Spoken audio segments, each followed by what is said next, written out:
Hey there, here we go again. Today I'd like to talk about standing one's ground, or one might call it acting psycho, I guess. One thing I've noticed, whether moving around as a pedestrian or in a motor vehicle, is other people seem to take all the space they can get. Like, take your right of way as much as they can, unless you basically, by hyperbolized behaviour, show them I am willing to keep going even though you may not be. I mean, I myself can say with certainty I'd not be able to live with myself if I ran over pedestrians. Still, yesterday night there was some event in town, Surprise, the capital of the country, where there was too many pedestrians for the roads, and they kind of started walking across the roads when and wherever, not looking whether vehicles came or not. But the odd thing is, if with a 30 limit you drop from third to second gear, the engine make a lot of noises, and then they just stop and let you pass first. So I guess that's something I've employed a lot. Yeah, employed would be the right term, I believe, as a method of getting my right of way. Oddly enough, as a pedestrian, not half as many people seem to care. It's like basically a game of chicken. I usually give in just before collision for about half the distance, and if the others don't give in for half the distance, I don't mind running into them. Like, I've run into door frames in the past. I don't care if it's people, but I've noticed a lot of people aren't willing to budge whatsoever, because I'm already giving them half the way, going away from them half the distance that we would be on a collision path. And many people don't give any way, which means if I were a pickpocket, I'd have all those people's wallets or phones. Then again, I'm not. I'm not Oliver Twist. Surprise.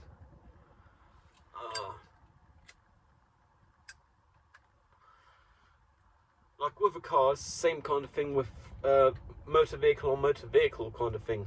If you stand your ground and show the other person I'm a go, if you're going or not, I got the right of way, odds are they'll actually give in. Obviously, there is those fights which are not worth fighting, because to your gravestone will say, oh, they were in the right, they had the right of way.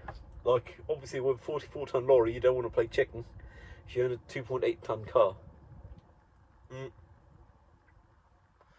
But I was really surprised by how effective it was yesterday with pedestrians. I mean, it's not really too great socially to be doing it. Then again, they're putting one in the spot of having to do that to stand one's ground. I mean, there's a zebra crossing there and a traffic light up front. If you want to cross the road here, you can wait until there's no cars. Don't see an issue with that, really. There's also the matter of them with their malice controlling my behaviour. As in, I'm dropping a gear because those people are walking over the road. The alternative would be turning the other cheek, but sometimes the cable tow, I believe is the term, becomes too long with turn the other cheek. Like, yeah, okay, you can turn the other cheek. I'm perfectly in favour of that, actually, because in the end of the day, what do revenge give you? I mean, besides having another person control your life. But you don't really want to be trampled on all the time, and sometimes you've got to set a precedent of, oh yeah, I got a line as well. And if oneself is in a multiple metric ton vehicle and the others are pedestrians, not even half a metric ton with certainty, because they wouldn't be walking at that point, they kind of got a very short straw there. Like, I'm okay with pedestrians crossing roads in traffic or so, because cars can't move anyway. If the roads are empty and open and I'm the only car coming, you don't got to cross in front of me, you can wait until I'm past. Like, then again, if I were a grander person, if I thought more of myself, I guess, I'd just let those people go and wish them a nice day. But I haven't overcome myself in that way, I guess. That's like a life's project kind of thing. And obviously some of them are, or were, maybe still are, who knows, under substance abuse, whatever drugs they do, and alcohol usually. So fine by me. But in the end of the day, there was a huge area, approximately 3 kilometers long, because I walked it later on, I know for sure, that was fenced off for pedestrians, and they don't got to walk where there's cars. Like, there's so many places.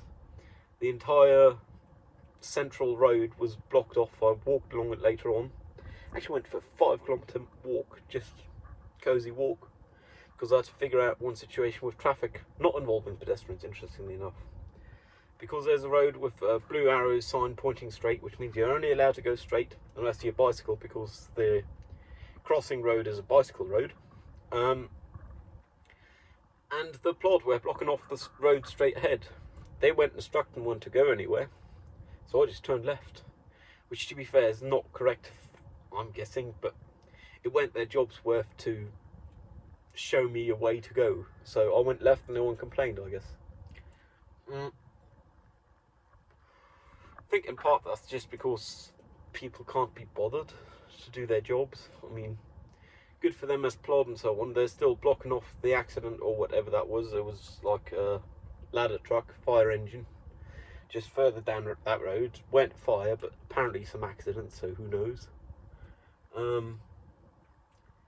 one would think if there's two plod, they can wave traffic, say go right or left, but don't go here. I mean, hell, even a traffic light can override a sign. I mean, hierarchy of traffic. Road markings, signs, traffic lights, the plod.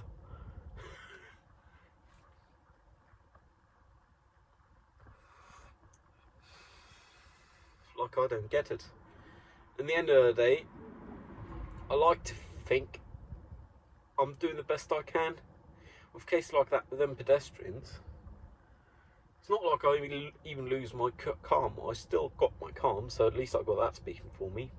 But I do drop a gear just because I don't want to be bullied, which is, I guess, what pedestrians were doing with other cars, including the plod, because they didn't drop a gear and didn't emit a psycho vibe of, I'm going to run you over. I would have still had plenty of space to brake, but I guess just dropping a gear and revving the engine do, at least with a big diesel car, emit the vibe of, I'm going to kill you if you step in front of me. And I don't know how much one should use methods like that, because realistically probably one shouldn't. Because how do the people then differentiate between people who pretend to be psycho and people who are actually psychos who want to kill them? Then again, it's not like anyone was majorly upset at the pedestrians. They fully acknowledged the fact that they were not in the right by stopping and letting me pass first. I still got controlled by pedestrians, as in they still dictated my behaviour to drop a gear and rev the engine, which I find odd. Then again, there's also the aspect of these days I've got a camera in the car. I'm sure it's a fun video to be looking at. I mean, I was once, and I'm sure there still is, drivers who don't want to do city driving for precisely reasons like that. Because, surprise, there's a fuck ton of people in cities, in other cars and on foot. But I've overcome that, and I suppose videos like that can help other people overcome it. Then again, with data protection laws and so on, it's not fun to do videos like that, so I'm not even really considering it, because I don't like post-processing, and that is exclusively post-processing work, so not for me. Plus I got plenty on my hands with uni. Like, till Thursday we got lectures, excluding Wednesday we ain't got none of that. All for one thing, which is where I shot kittens. I intend to do the post-production in those lectures exclusively. I'm slightly concerned there's not going to be enough time, but then again, theoretically, I have managed to apply for disability accommodation, with one of the accommodation aspects being delay of all deadlines. Thursday would be a deadline. If that is delayed, it is not Thursday. So I guess I'll see how's it go. Can't change it anyway. Wednesday being my day off is actually quite comfy, because if I even go to uni or T-joint or so once by car, like either Monday or Tuesday, I'm likely to go at least once to the T-joint, probably to uni once as well, just because I'm growing further from public transport. Like, I can't hack it, so I don't. Then again, I can't afford the diesel, so nah. But then I might at least be able to use the Wednesday opportunity to go and tank some diesel for, like, currently the price delta, the delta in price is like, what, 23 cents per litre, which is actually economical for me to drive 50k there, 50k back, just to get a tank of diesel. That's actually economical without cigarettes.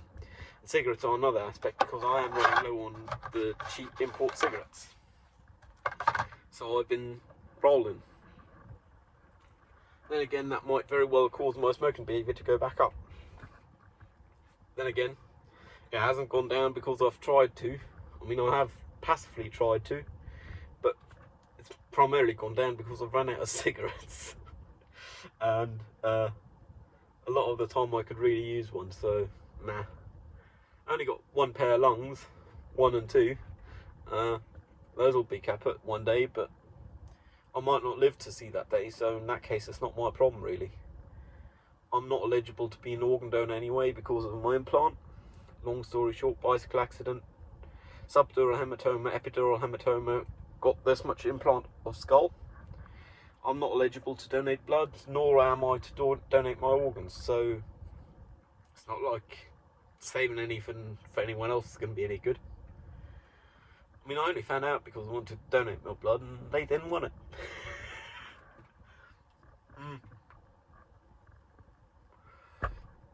And donating one's blood is really quite an honourable thing in my book. I mean, I know my maternal grandma did it quite a lot, like on the regular for years,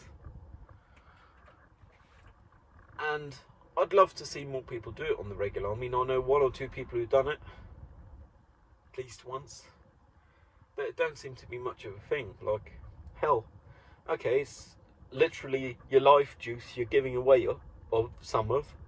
You're giving away, what, approximately 13 to 20% of your life juice. You'll be pale for a day or 2. Shouldn't do any exercise immediately after. And perhaps shouldn't light a cigarette immediately after. But realistically, with modern life where people sit in offices all day and then get in public transport for their way home or even the car, but don't walk like kilometres, so nah, it's not exercise. I don't see a reason for people to not be donating blood if they can. I mean, I tried and I failed. They don't want my blood. I guess that might be another aspect on the self-esteem scale. My blood isn't even good enough to be donated. Oof. Yeah, actually I had an organ donor pass for like half a decade, until I found out I couldn't donate blood. Most of that half decade, I wouldn't have been eligible to donate my organs anyway. Once I found out about the blood, I tore it up, because there's not much point in carrying an organ donor pass, perhaps giving someone some hope or so, before they find out, oh no, for your own safety, you really don't want this guy's organs, like hell.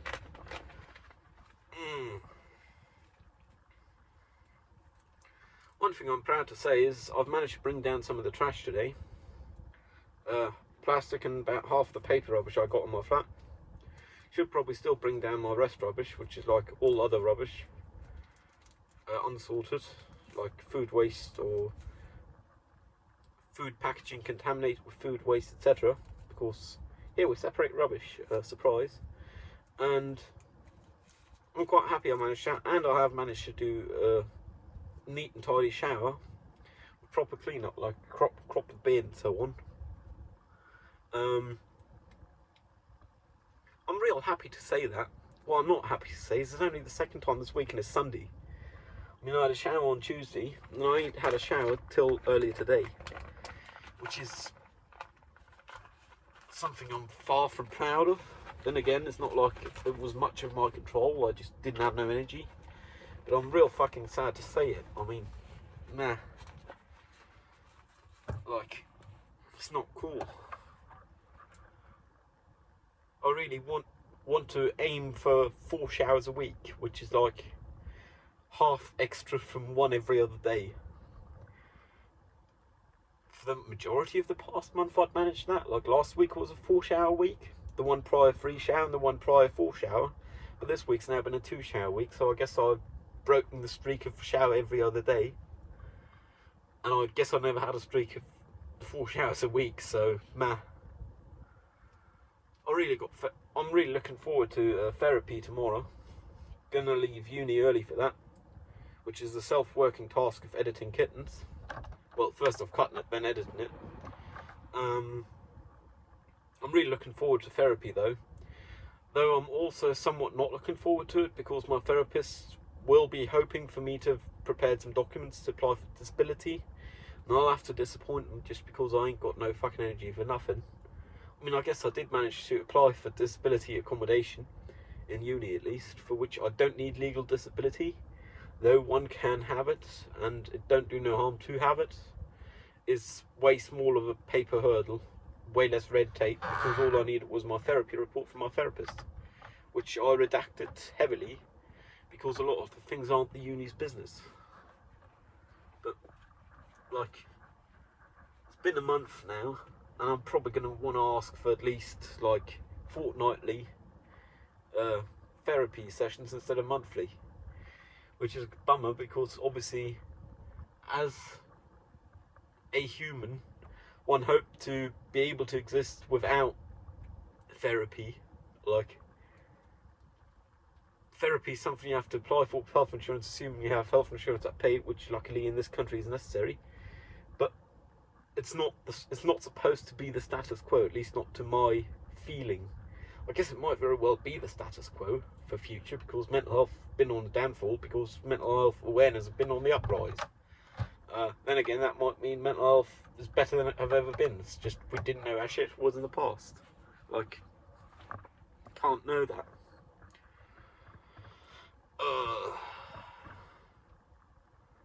Yeah, but I really think I should do more regular therapy sessions with her, because every month is like fucking hard. Been real fairly depressed recently. Been suffering heavily executive dysfunction with uni and so on, deadlines, and even what I am now referring to as autistic malfunction, because I don't know the correct term for it. I don't think they even know that, because I don't think I've had it as much as in the past month in my life, as in not to the point of it being worth bringing up.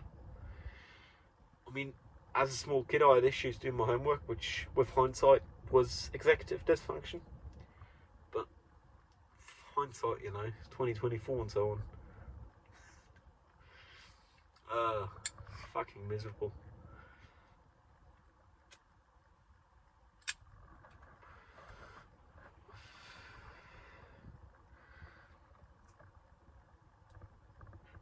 One thing I realised recently is, well, I think I've been aware of it, but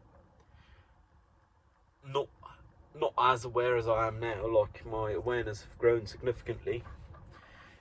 Is I don't think I've done any extracurricular work for school or uni to this point. Besides learn Latin vocabulary, which I failed horrendously, to the point where I didn't even get a Latin degree, minor one, because I failed Latin. Like, that's the one thing I failed, and that's the one thing I've ever done any extracurricular work for, because that's the only thing I've done thus far in my career which one need to just memorise stuff for, and I can't memorise for shit because I never learnt it. But with things I don't have to memorise, I guess I don't have to spend time outside of uni to memorise things, whereas other people rather memorise things than learn the systems behind them. I just get the system and that's it. Like, ball in my home court, Seems nuts. Like, obviously the world's not fair and shit, and I'm disadvantaged in a lot of things, but even for uni, I haven't done anything extracurricular. Like, in the past, I have gotten away with less hours than intended for any uni work even. And apparently usually with people who are referred to as gifted children in their childhood, which I don't believe I was, but I may have been. I mean, the only thing I remember is in first grade maths, I was ahead by a year, but besides that, I don't remember.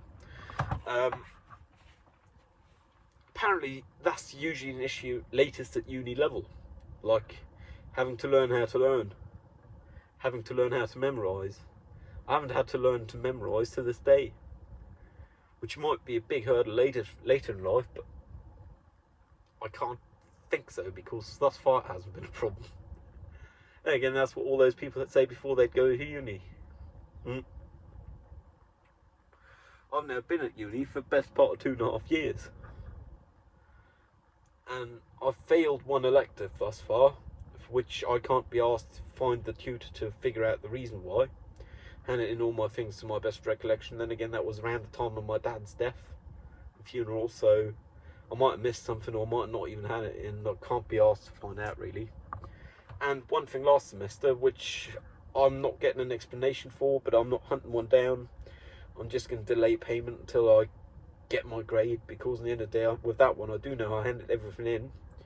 There was one thing with a lecturer we saw 3 times. The first 2 times were overlapped with some shooting dates I'd had months in advance and only appeared very shortly before on the schedule. The third one, we were informed to be doing a group task. They then said I'd have to ask my prof what to do. My prof said, oh, that lecturer should give you a solo task to be doing, as you haven't had a group thus far. And I then contacted them via 2 written methods, which I do have documentation for. And obviously I didn't have nothing in because they ghosted me. But that module consisted of 3 courses, most of which had more than the 3 lectures. Only that one actually had 3 lectures off. So I don't see that being a reason for failing. So I'm just going to have to defer payment until I pass, I guess. Because that's how that works with private unis, apparently. They can't be asked to look at it unless the money's certain, and then the account department say, oh, wait a second. And apparently that's how you get your way, which I don't know why, but that's, I guess, people not wanting to do their jobs. And the only real power I got over them as a client is not paying. Because, surprise, I've already paid for last semester, I've already paid for this semester. I'm waiting for the services to be rendered because they're paid for. I guess that's much like the playing chicken problem. The only difference is I'm going into payment ahead of time. I have paid every semester before I started, and the prof then think they can play chicken and not do their job completely because they already got the money. Then again, my response in the chicken game in that case is to not pay the next semester, and when reminded to do so, saying I have not received services already paid for. Like, services paid for have not been rendered thus far. And I guess that's a real bummer. Like, I want to think a prophet, someone with the title of prof, who have had the title of prof for best part of 2 decades, would be grown up enough to do their job. Then again, they might very well be. They might just have hella stuff going on in their life. Like, I can't know. But when I bring it up with them, they evade conversation. Oh, not here, not now. Oh, another day. And my job as a student is to do my studies. My job is not to make sure profs do their jobs. And if the uni can't handle someone to do that, not my problem really. I mean, hell, well, in the end of the day, it ended up being my problem. But the account department do care about it, so it's not as much my problem as it could be. It's just, life sometimes feel like a game of playing chicken because people try to do the minimum they have to instead of doing right by others. Like, as a pedestrian, doing right by the motor vehicle on the road is to give them the right of way and not cut them off where you have no legal right to. That's just plain chicken. It's not doing your job as a pedestrian. Like,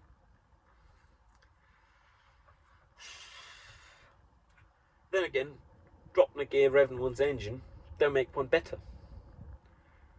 Admittedly, could make one worse, because at the end of the day, at that time, one's actions in the chicken game, behaving as a psycho, one might say, has been entirely controlled by the pedestrian. Then again, the pedestrian end up with a gravestone.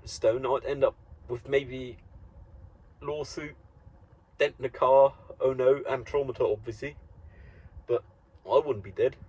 So it's a funny game of chicken for people to be playing. Like, there's so many games of chicken people can play, but if you're so far behind from capability side of things, why are you even playing the game? Like, if the other person even remotely match your game and play chicken with you, you lose.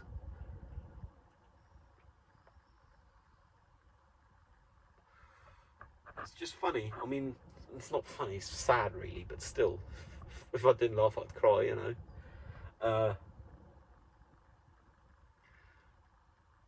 So many things can be boiled down to a game of chicken because someone doesn't want to do their duty, doesn't want to do right by others, and I just don't get it.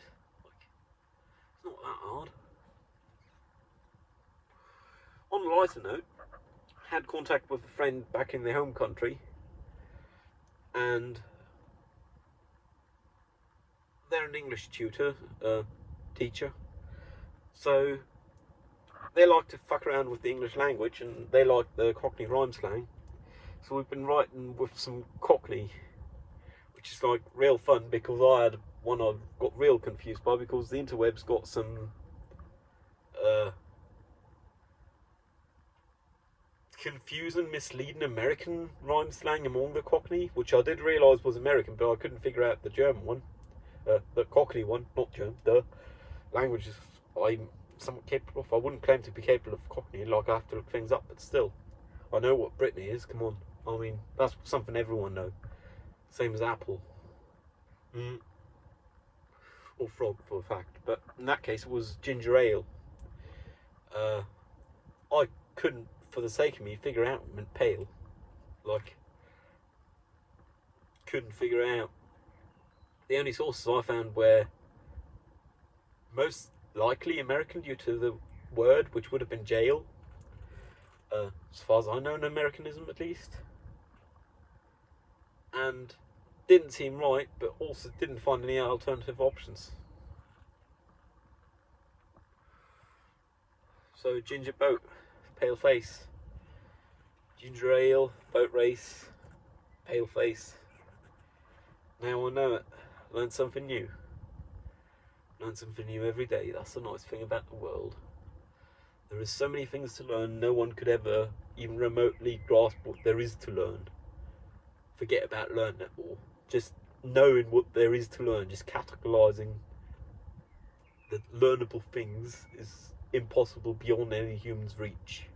Which is nuts if you think of it. Like,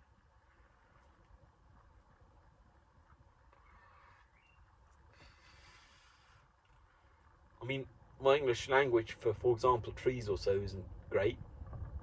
Not an arborologist, same for kitchen, or even some animals, some instruments. Like, a lot of it I have to look up if I use it. But for example, a lime tree I've looked up is not actually, with a hyphen in between, so it's not actually the tree that produced limes. That's a lime space tree.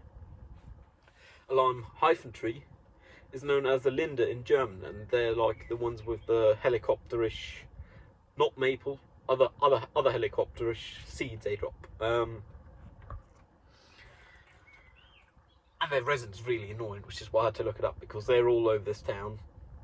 There's even one of the bigger roads in town leading up to Brandenburg Gate is known as Unter den Linden, below the lime trees, which is correct because they're all over the place in the fucking town here, which means a month back or so, everything was sticky. Like any pedestrian, pavement, sidewalks, whatever, couldn't walk along them without your shoes being stuck full of leaves and so on. So, meh.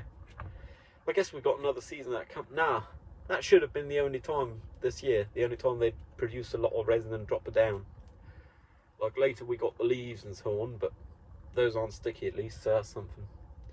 Well, anyways, I hope you learned something. Stay safe. I'll see you around. Cheerio.